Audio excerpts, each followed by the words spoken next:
Hindi po namin sinasadya kasi dahil po sa kawayan, parang na-out of balance po.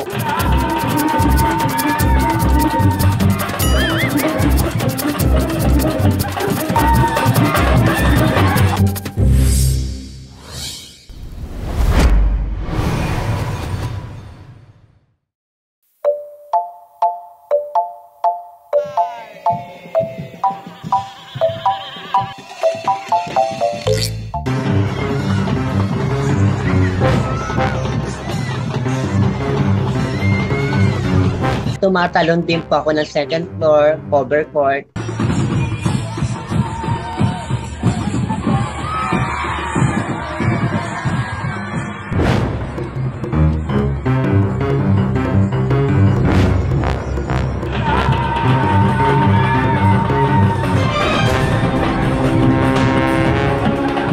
Yung pagkakahulog ko po sa kanal, hindi po namin po sinasadya po talaga po.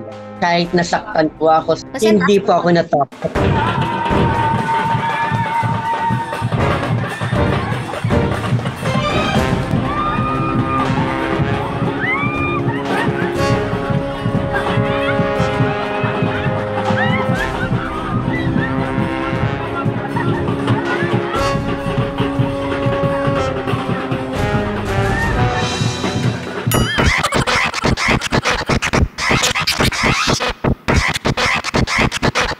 Gusto ko lang mapangiti yung mga tao at gusto ko lang po yung mapasaya mga tao ng mga sumusuporta po sa amin.